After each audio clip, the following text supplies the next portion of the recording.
Hola amigos, ¿cómo están? Aquí de vuelta para poder hacer nuestra recopilación de Segunda de Samuel, capítulo 15.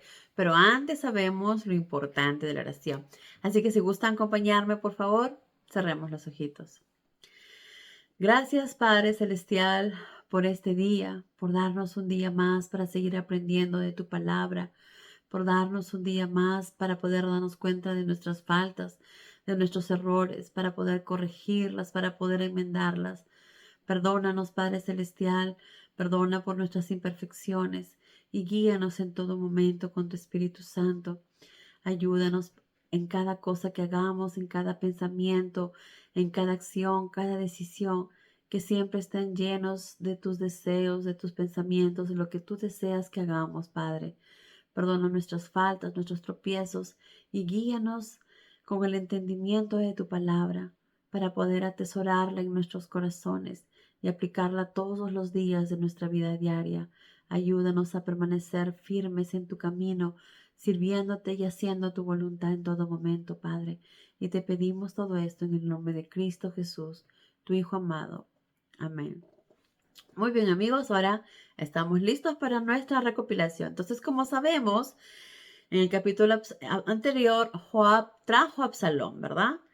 Pero David no quería ver a Absalón hasta que luego Absalón hizo que Joab pidiera a su padre que lo hiciera. David, al ver a Absalón, le dio un beso y fue una manera de decir, te perdono, hijo, ¿verdad? Pues tiempo más adelante, tiempo después, Absalón dice compró un magnífico carro y caballos para tirarlo y contrató 50 hombres para que corriesen delante de él. Entonces, imagino que era algo que a él le gustaba, le agradaba hacer y era el hijo del rey, así que tenía todas las posibilidades de hacerlo.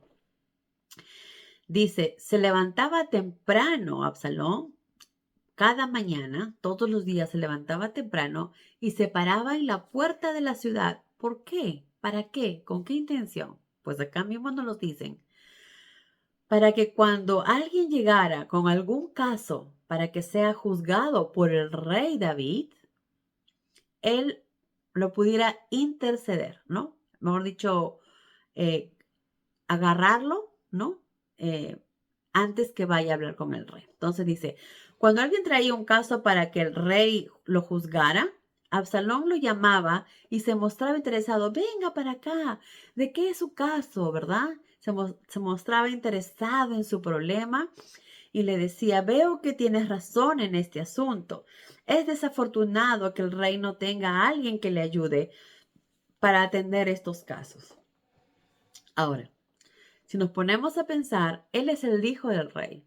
Y hasta donde vemos todo lo que él le pedía al rey, el rey se lo concedía.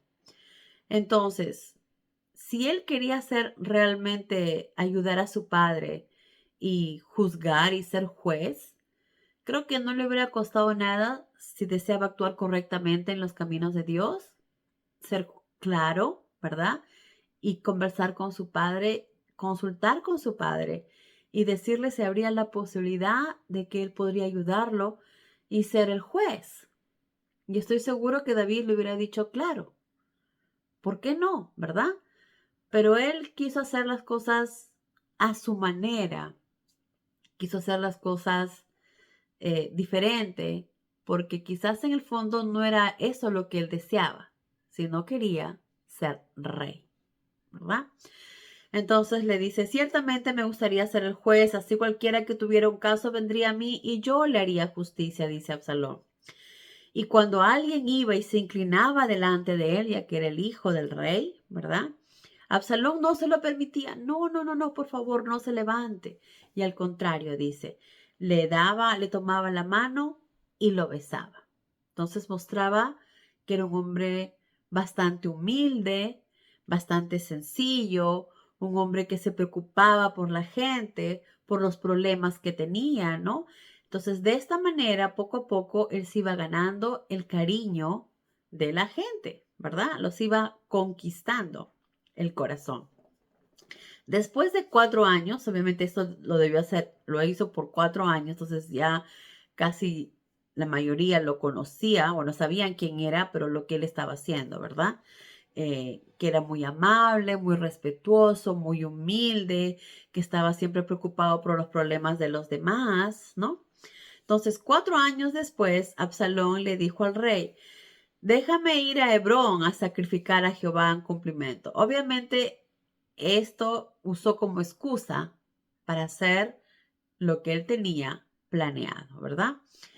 Muy triste que tu propio hijo, tu propia sangre, actúe a tus espaldas y esté buscando su propio beneficio y actúe de esta manera, ¿verdad? Es muy triste. Pero si nos ponemos a pensar y vamos hacia atrás, cuando David trajo el arca de la alianza, eran momentos de felicidad y de paz y de tranquilidad. Cuando David fue tentado, porque era la debilidad de David, y fue tentado y pecó terriblemente, porque no solamente pecó contra su prójimo, deseando la mujer de su prójimo, sino que estuvo con la mujer de su prójimo, sino que mandó a matar al esposo de Bersabe. Entonces vemos que por ese momento de placer, de deseo, lo llevó a cometer pecados muy fuertes. Y estos pecados tuvieron consecuencia. Uno, la muerte de ese bebé. Y segundo, Dios castigó a David y le dijo que no iba a haber paz en su casa, que todo el tiempo iban a estar con temor de que algo iba a pasar, que alguien estaba hablando, que alguien le iba a acuchillar. Todo esto que está pasando con sus hijos, desde lo que hizo el hijo anterior con su media hermana, todo esto son consecuencias de las acciones de David. Porque así Dios lo dijo, esa es la manera que Dios castigó a David, porque le dijo que no lo iba a matar, le iba a perdonar la vida. Pero estas eran lo que David estaba viviendo, estos sufrimientos, este dolor, estas traiciones, son consecuencia de su acción, de dejarse llevar por sus deseos, de el dejarse llevar por el pecado, ¿verdad? Entonces es muy triste realmente todo lo que a David le está pasando,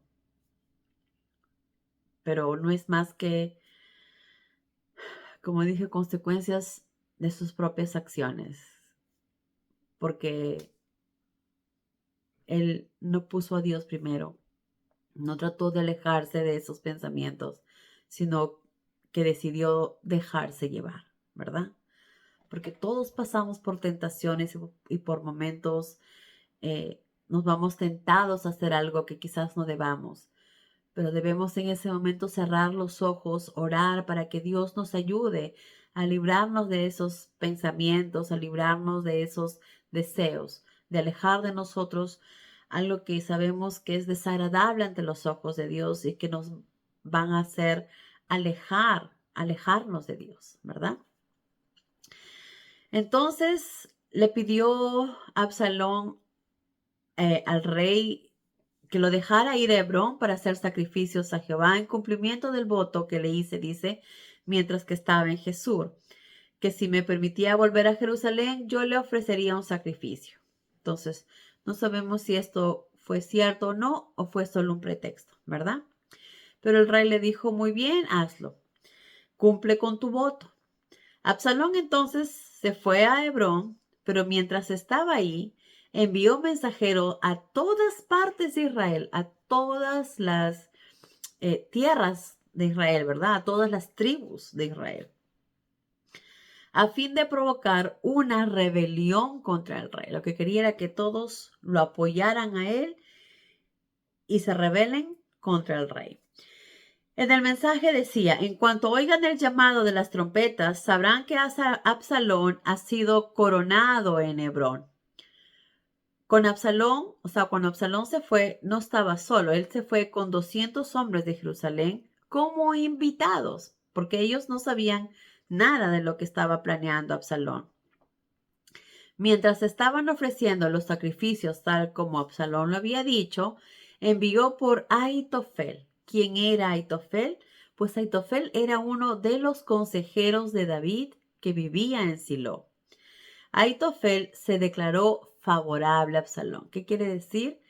Que Ahitofel eh, estaba, eh, aceptaba lo que Absalón estaba, las acciones de Absalón, estaba aprobando lo que Absalón estaba haciendo. Entonces, dice Ahitofel se declaró favorable, de acuerdo con lo que estaba haciendo Absalón, como ya lo habían hecho muchos otros. De esta manera, la conspiración adquirió mucha fuerza. Y acá nos dice exactamente lo que está pasando. ¿Qué está pasando? Que Absalón estaba conspirando con otras personas contra su propio padre. Qué dolor para David. Él amaba tanto a sus hijos. Qué triste, ¿verdad? Muy triste. Todo Israel entonces le llegó el mensaje a David diciéndole, todo Israel se ha unido a Absalón en contra suya. Inmediatamente David respondió, debemos huir de inmediato o será demasiado tarde. Y los que estaban con él le dijeron, sí, salimos de la ciudad. Sí, tienes mucha razón. Hagamos eso. Entonces David dijo, si salimos de la ciudad antes que ellos lleguen, nos salvaremos nosotros y se salvará la ciudad de Jerusalén. ¿Por qué dijo eso? Porque si ellos estaban ahí, cuando Absalón venía, podrían provocar pleitos, problemas y quizás personas puedan morir, ¿verdad? Ya que viene Absalón con su grupo y personas que quieren defender al rey y va a provocar una fricción. Y para evitar estas fricciones, estos problemas, una pequeña guerra quizás, decidió David mejor irse. ¿Quieres ser rey? Te dejo, me voy, ¿verdad? Para evitar conflictos, para evitar derramamiento de sangre. Y así proteger no solamente a David y a los que están con él, sino también al pueblo de Israel, ¿verdad? Por eso David dijo, nos salvaremos nosotros y se salvará la ciudad de Jerusalén. Entonces, sus ayudantes estuvieron de acuerdo, estamos con usted y haremos lo que nos mande. Inmediatamente el rey y los de su casa pusieron en marcha y se fueron. Nadie quedó atrás, salvo, dice, 10 de sus esposas jóvenes para conservar el palacio, para que puedan encargarse de que el palacio siga funcionando, ¿verdad? David se detuvo a la salida de la ciudad a fin de que sus tropas pasaran delante. Con ellos iban 600 geteos que habían venido con él desde Gad y cereteos y peleteos. Entonces, dice, de pronto el rey se dirigió a Itaí, que era el capitán de los 600 geteos, y le dijo, ¿qué estás haciendo? ¿Por qué estás viniendo con nosotros, no? Eso no me parece justo. Vuelve y lleva a tus tropas contigo y que Jehová sea misericordioso contigo. Entonces dice, tú eres extranjero, no tienes dónde vivir, estás desterrado de tu patria. ¿Cómo vas a venir con nosotros si nosotros no sabemos ni dónde vamos a estar, ni dónde nos vamos a quedar? ¿Cómo te voy a hacer eso a ti? ¿Verdad? Entonces vemos que David era un hombre muy noble, que siempre se preocupaba por los demás, un hombre bastante misericordioso, siempre trató de ser justo, siempre hizo lo correcto con todo su pueblo, ¿verdad? Por eso su pueblo lo amaba tanto a David. Y entonces al decirle eso le dijo, casi acabas de llegar y no encuentro justo que te obligue a vagar con nosotros, porque quién sabe por qué lugares estaremos. Entonces le dijo, regresa. Pero Itaí le dijo, juro delante de Dios y por la vida suya, rey mío, que donde usted vaya, yo iré, sea que esto signifique la vida o la muerte. ¿Qué tal lealtad de Itaí, verdad? Una lealtad que todos deberíamos ser con cada una de las personas eh, que están alrededor de nosotros, que son nuestros eh, hermanos, ¿verdad? Ser leales a cada uno de los que, con los que están nosotros, ser misericordiosos, ser, amar a nuestro prójimo, como Jesús nos dijo. Y esa lealtad que es la que nuestro Padre Jehová desea de nosotros. Estar con Él en todo momento, ¿verdad? Qué hermosa lealtad que mostró en este momento Itaí. E Itaí también mostró que amaba a Jehová, porque dijo, juro delante de Dios, del Dios Todopoderoso, del Dios que él conoció, del Dios que le hizo cambiar su vida, delante de Dios, que donde usted vaya, yo iré. Entonces vemos que también la vida de estos geteos fue cambiada desde que conocieron a Dios. Eran personas íntegras, personas justas, ¿verdad? Ellos vinieron con David y ellos seguirán a David hasta el final, hasta donde tenga que ser, ¿verdad? Así que Itaí y sus 600 hombres y sus familias, obviamente, fueron con él. En ese momento, cuando David se iba, dice, hubo profunda tristeza en la ciudad cuando el rey y los que lo acompañaban salieron. Debe ser un momento bastante triste porque muchos amaban, si no decir todos, amaban a David. Cruzaron el arroyo Cedrón y se dirigieron hacia el campo. Los levitas, dice, llevaran el arca de Dios y la pusieron junto al camino hasta que todos pasaran. Entonces, David no fue egoísta y decidió llevarse el arca junto con él, sino que hizo. David le dijo a Sadoc que lleve el arca de regreso a la ciudad. Y si a Jehová le parece bien, dijo, me hará volver para ver el arca y el tabernáculo nuevamente, pero si no, que se haga conmigo lo que mejor le parezca. Y esta palabra, amigos, es algo que debemos recordar siempre a nosotros. En nuestros deseos, en nuestras peticiones, en nuestras oraciones, pedimos cosas que quizás deseamos o queremos, pero ni nosotros mismos sabemos si eso es lo mejor o no para nosotros. Por eso es lo mejor siempre cuando oramos y pedimos que Dios sabe nuestros deseos, que al final se haga su voluntad y no la nuestra, porque Él y solo Él sabe lo que es mejor para cada uno de nosotros. Y eso es lo que David dijo aquí, ¿verdad? Lleva el arca y si Dios me lo permite, los volveré a ver, el arca y el tabernáculo. Pero si no, que haga conmigo lo que mejor le parezca, porque todos nosotros estamos en las manos de Dios. Que Dios haga con nosotros lo que Él crea conveniente, lo que sea mejor para Él, porque nosotros somos simplemente sus instrumentos, simplemente sus servidores, y estamos aquí en este mundo para servirlo, para hacer su voluntad, para poder glorificar su nombre en todo momento. Entonces también le dijo a Sadoc, vuelve en paz a la ciudad con tu hijo Ahimás y con Jonatán, el hijo de Abiatar. Yo me detendré en los vados del Jordán y esperaré un mensaje tuyo. Hazme saber lo que ocurre en Jerusalén antes que yo me esconda en el desierto. Él quería saber cuáles eran los planes de su hijo, qué era lo que estaban pensando antes de que él se esconda en el desierto, ¿verdad? Antes que se retire más. Y así lo hicieron. Sadoc y Abiatar pues entraron con el arca en Jerusalén y permanecieron ahí.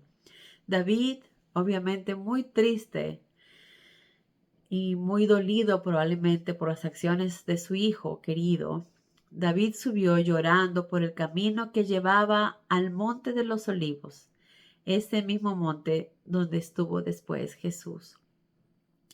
Llevaba la cabeza cubierta e iba descalzo en señal de duelo.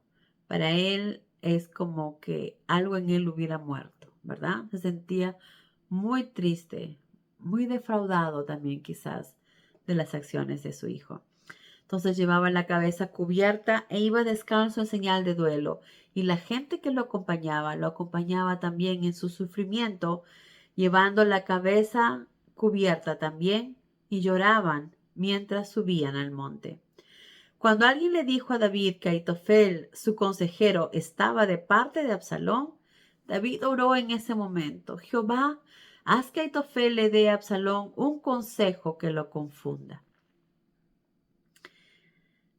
Cuando llegaron a la cumbre, ahora, ¿por qué David oró esto? ¿Por qué David pidió que le diera un consejo que lo confunda? Porque al parecer lo que David estaba pensando es que Aitofel es quien le estaba incentivando, quien le estaba guiando, quizás a Absalón, a hacer lo que estaba haciendo. Entonces le dijo: ojalá que ya no siga incentivando estas cosas, sino que le dé un consejo que lo confunda, para que se tome tiempo a pensar y ver qué es lo que realmente estaba haciendo y si estaba actuando prudentemente o no, ¿verdad? Quizás esto era lo que David pensaba, y fue por eso que le pidió a Jehová que, que Aitofel le dé un consejo que confunda a Absalón. Entonces, cuando llegaron a la cumbre del Monte de los Olivos, donde el pueblo adoraba a Dios, David encontró a Usaí el arquita, que lo esperaba, con la ropa desgarrada y con polvo sobre la cabeza. Pero David le dijo: si vas conmigo, serás una carga. Vuelve a Jerusalén y dile a Absalón. Probablemente ya era muy mayor también, y no era bueno que él estuviera de un lado a otro así, ¿verdad? Entonces David creyó conveniente que sería mejor que estuviera en palacio tranquilo y más bien que ayudara a su hijo, ¿verdad? Si vas conmigo, mejor vuelve a Jerusalén y dile a Absalón: rey, yo le serviré de consejero como lo hice con su padre. Y entonces podrás contrarrestar el consejo de Aitofel, porque es lo que David tenía en mente, que era Aitofel quien estaba dando consejos equívocos a su hijo. Entonces Sadoc y Abiatar, los sacerdotes que están ahí, diles los planes que se hacen para capturarme, y ellos enviarán a sus hijos para que me lo digan. Entonces Usaí, el amigo de David, regresó a la ciudad, y justo llegó precisamente en el momento en que Absalón iba llegando. ¿Qué pasará después? Pues lo leeremos en el próximo capítulo, ¿verdad, amigos? Pero bueno, cosas importantes que debemos rescatar de acá. Uno, lo importante que es tratar en todo momento de estar en el camino correcto. Y para esto solo es imposible. Necesitamos a Dios en todo momento. Necesitamos de la oración. Cuando tenemos sentimientos que nos pueden llevar al pecado, o deseos o pensamientos que nos pueden ayudar a pecar, orar inmediatamente para que Dios aleje esos pensamientos, nos dé la fortaleza que necesitamos para alejarnos de ellos, porque no deseamos pecar, no deseamos eh, hacer las cosas que desagradan a Dios, ¿verdad? Ser fuertes en cada momento, y tratar de inculcar a nuestros hijos en todo momento el amor a Dios, porque es lo que al final les vamos a dejar. Nosotros nos iremos, pero ellos tendrán el conocimiento de Dios y podrán vivir una vida más tranquila, sabiendo que no están solos, sino que Dios los guiará y los ayudará en todo momento. Aprender a que jamás debemos ir en contra de nuestros padres, que no debemos actuar en la manera que Absalón hizo, conspirando, ¿verdad?, en contra de nuestros propios padres. Es algo obviamente que no agrada para nada a Dios. Pero también sabemos que todo lo que vemos que está ocurriendo a David era consecuencia de sus pecados. Pero bueno, amigos, hasta acá llegó nuestra recopilación. Espero que la hayan disfrutado, que tengan un maravilloso día y que Dios los llene de muchas, pero muchas bendiciones. Adiós.